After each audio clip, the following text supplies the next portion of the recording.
Хайгуулч хөлөг 3000 метрийн гүнд ирлээ. Далайн байдал тогтоон. Өргөжлүүлээ доошо шомбож болно.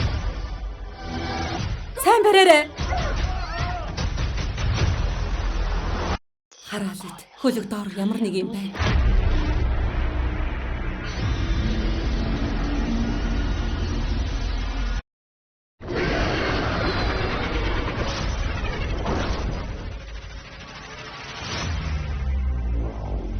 Хурдан зогтаа. Яаж яваад ийм том нүдтэй наймаачтай дайрчдаг байна?